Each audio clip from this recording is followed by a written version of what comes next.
How you doing? Back here again, back in my basement dwelling of Hanoi, I suppose. It feels that way. I'm back in my dark room in Hanoi. I'm back from Da Nang, and Da Nang was amazing. It was just like a summer holiday, a week to go somewhere different from Hanoi and just to explore the many wonders of central Vietnam. But it seems a lot of the townsfolk agree with me. Hanoi seems to be deserted as I recorded this. The shops are closed for Tet. They've closed most things down. Even the big Vinmart I went to, it was deserted except for maybe just the shop itself. The escalators were empty, the lift was empty, everywhere was empty.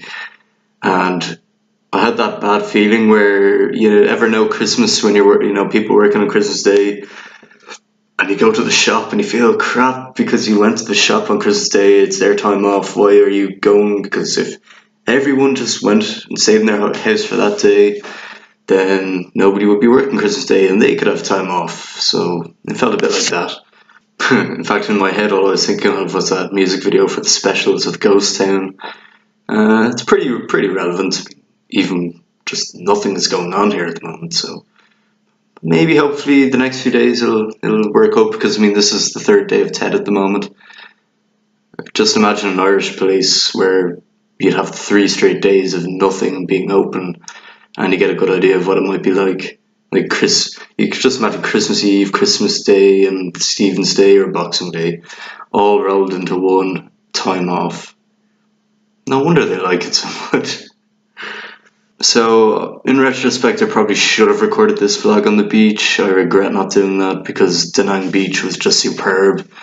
It was like a combination of Pal's Beach near Subsela in Spain. It has all of that white sand, the lovely temperatures ranging near the 30s, and it has just long stretches of beautiful, lush white sand. And the other beach I think of is Lahinch as well. Lahinch, mainly with the waves. The waves were based in groups and it took a long time to get into the sea. But surprisingly, not a lot of surfing was going on there. I thought with Da Nang there'd be a bit more surfing, but instead you've got a lot more loungers, you've got more coconuts and bars by the sea, which isn't a bad trade-off. I mean, that's nice to have as well. So I started my trip by landing in Da Nang, obviously, and within 5 minutes I was in my hotel. It's surprisingly compact for a city that's got the same population as Dublin. It's just built up, and then they just did that. So we just got a taxi that took 5 minutes to get from the airport to the city centre. Well, not even. We went past the city centre and then the beachfront sector, it's a bit like Vice City where you have the city centre on one hand and then you have the big river and then you have the beachfront section.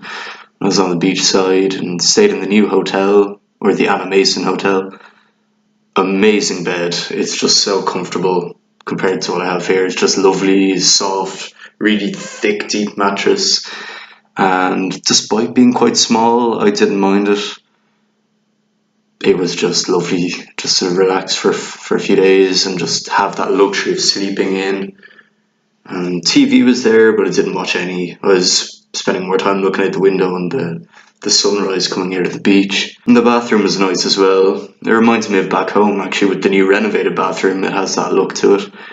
And it was about the same size as my one here, except obviously a lot cleaner, a lot more modern.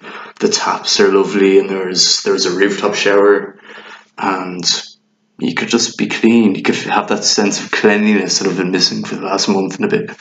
So the first day was fairly straightforward. I just had a walk around the beach. There was not really anything else to do because I arrived a day early for a lot of other people arrived into Da Nang. I arrived on the Tuesday when most arrived on the Wednesday.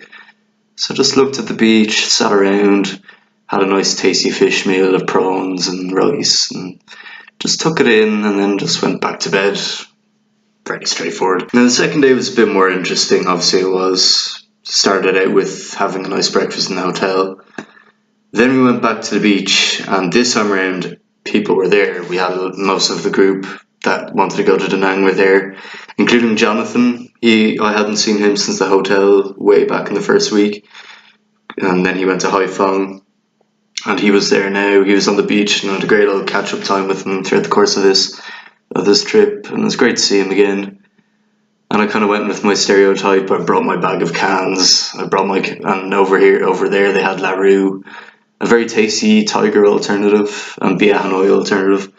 And it's just lovely to sit on the beach, have your cans, and listen to Bluetooth music. It was one of those summer days that would remind me of British Bay with all the friends back home. It was up there with probably the greatest beach days, just to relax and have fun.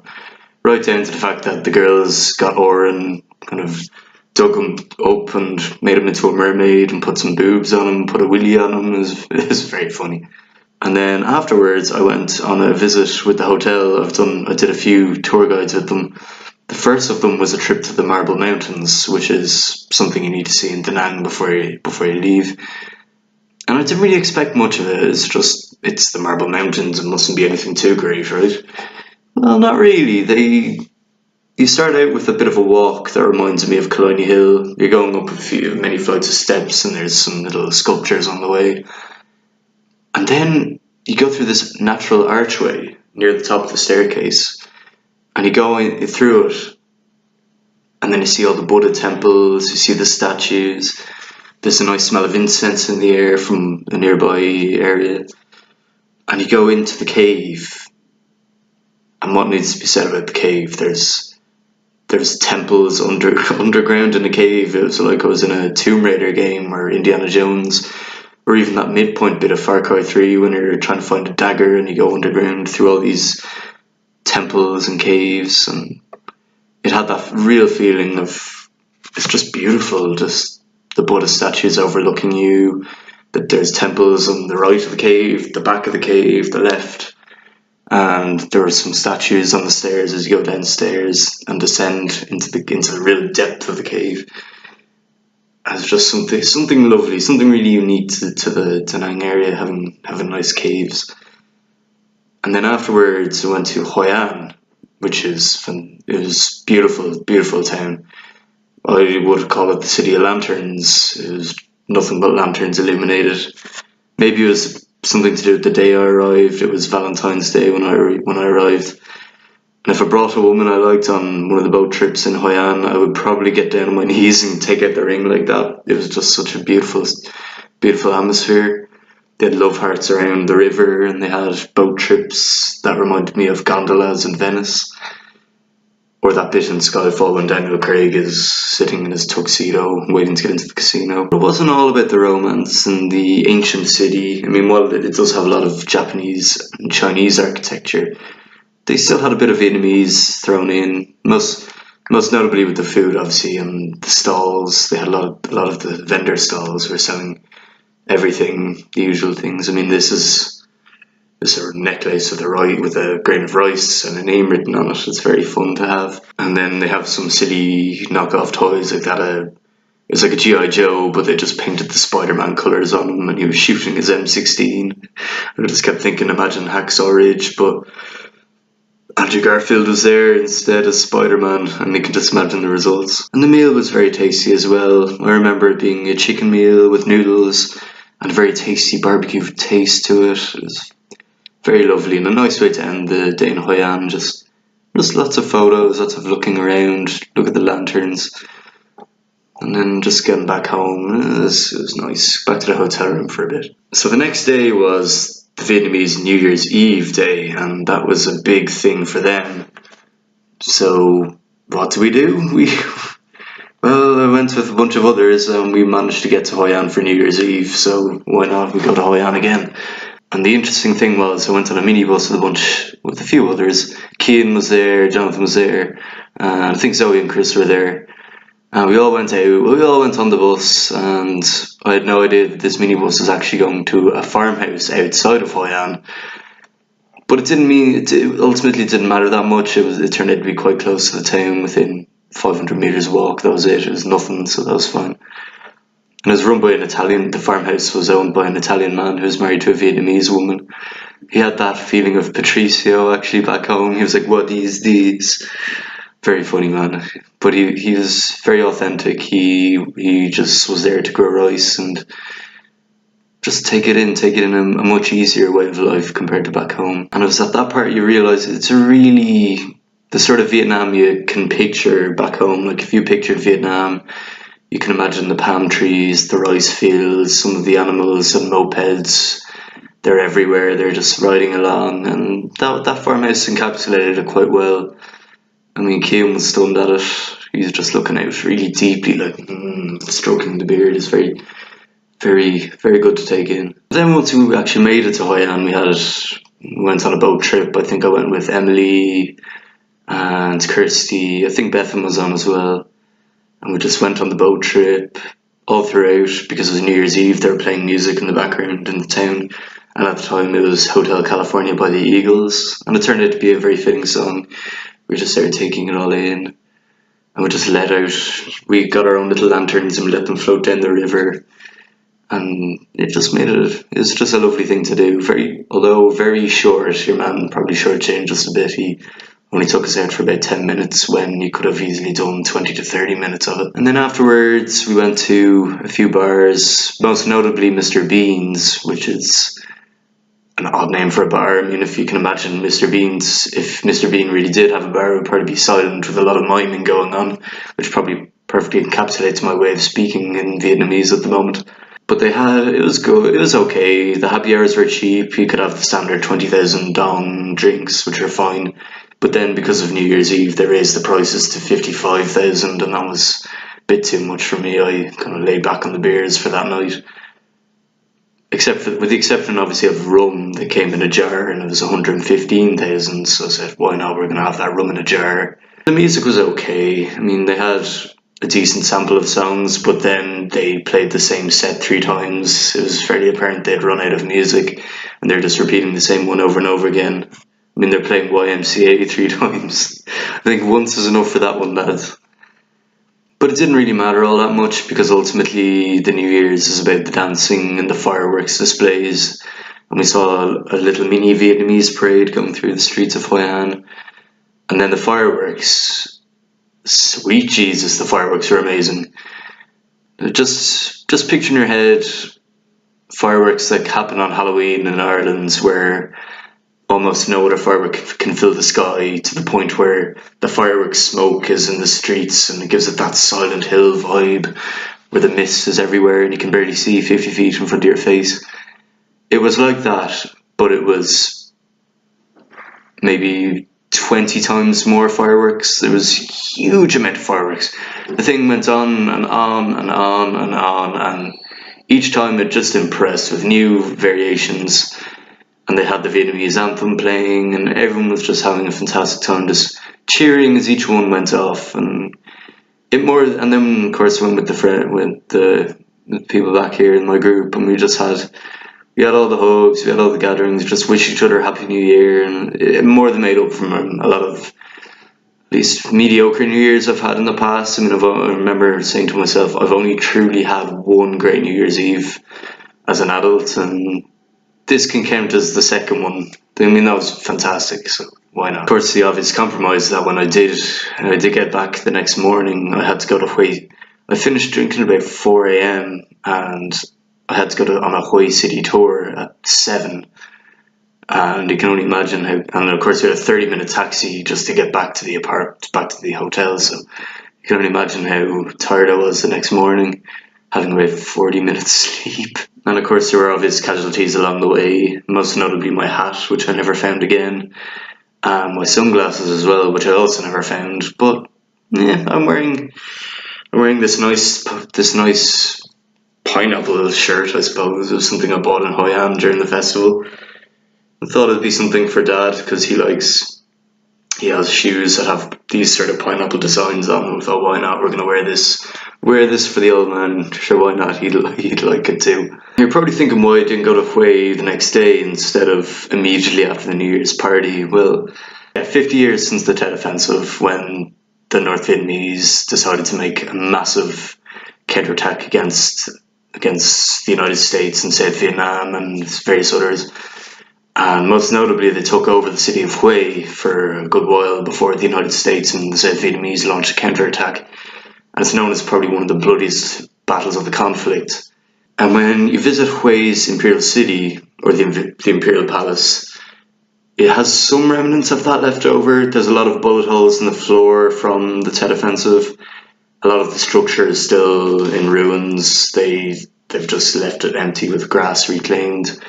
But it also made it feel very real, because I went to the closest comparison I can think of with the Imperial Palace was the Forbidden City in Beijing. It had the similar square profile, square plan with all the palaces and various different elements inside. Absolutely massive palace. It was huge. It was probably bigger than the Forbidden City, I think, maybe in my head, because I had more time walking around it, because it was about 25 degrees instead of the 35 in Beijing during the heat of summer. And there's a lot to see. There's the King's Palace, and the tour guide made a proper mention that if you're going to be the king in the Imperial City, you must wear yellow, and if you're part of the military, you must wear red. It was a very colour-coded palace, and it was just a fantastic place to see. The big thing to see in Hue, obviously, by a country mile, because a lot of the city's been rebuilt since then.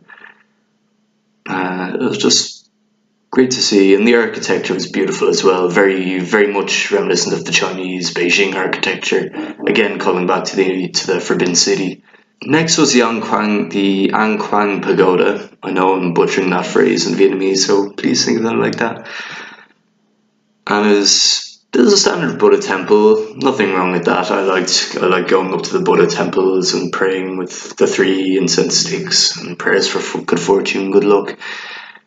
But it was notable in that it was the pagoda, the Buddha temple, where one of the monks set fire to himself in protest of the South Vietnamese government back in 1963. And many photos around the world were shown about that monk that set himself on fire in protest. And they still have the car where he got out. He got out of this very car and set himself on fire. And that's now in the pagoda, just as a nice, not really nice, but just a reminder of what they've done in the name of their religion and their spirits. And finally went out to the Kai Ding tomb outside of Hue City. And despite looking very old and very ancient, it was actually built in the 1920s. So it kind of ruined a bit of the magic of it, just knowing how old it was, how young it was. But still, there were some lovely imperial statues, there were some lovely... The buildings were nice, the rooftops are very Asian, Chinese architectural style.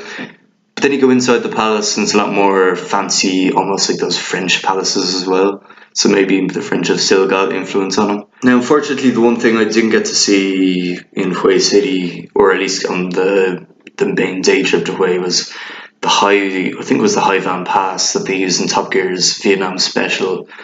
And later on down the line, I'll tell you what I did, but I really wish I did that. It would be nice. It would have been really nice to go and see. Maybe I can do it again at the end of my internship and go do that for a week. So on the last day, it was a day in Da Nang. I didn't really want to do too much, just more relax and take in the beach with a coconut in hand and a beer in the other, and just taking in the scenery. But it didn't exactly pan out that way. So I started off walking around Da Nang, just getting a few things for just crisps, beers, the usual things, a few Coca-Colas, and then bumped into a few others that said they were going to get mopeds and go out to the Giant Buddha, which is a massive structure that's overlooking all of Da Nang Bay. And so, you know what?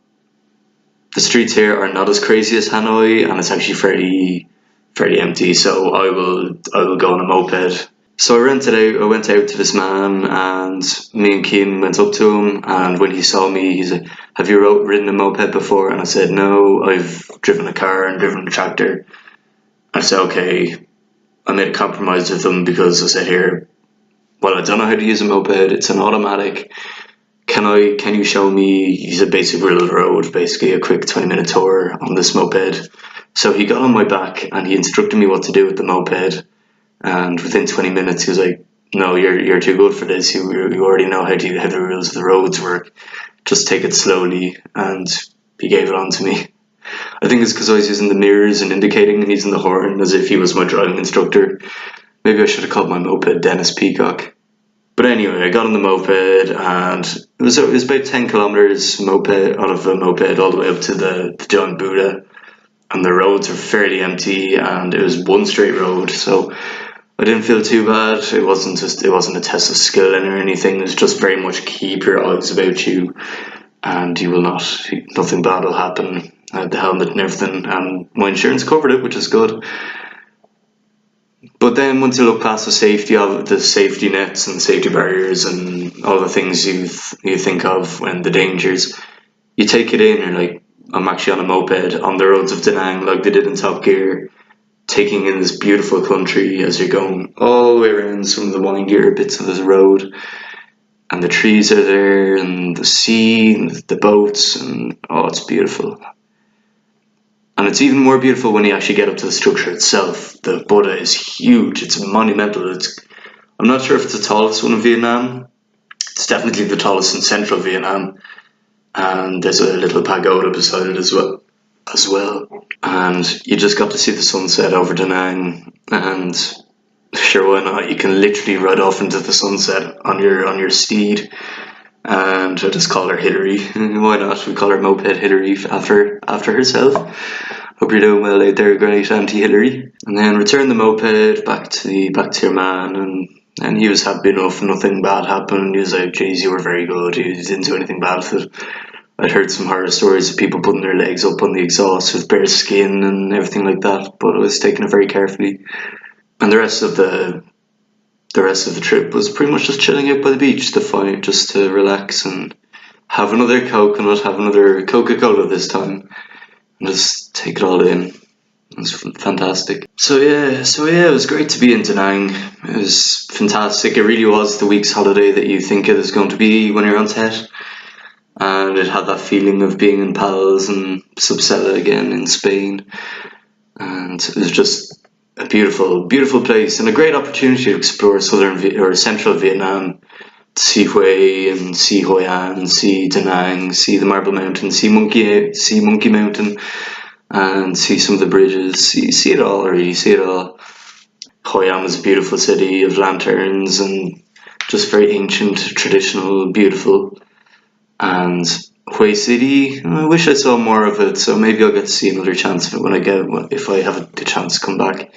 Hopefully I do. At the end of my internship, I'd like to go to see more of Central Vietnam and definitely more of Southern Vietnam. I'd love to see it and just see the whole country again. So we'll see how that goes. Until then, I'm going to be in Hanoi for another while, so maybe we'll see each other next time. We hope it's all good.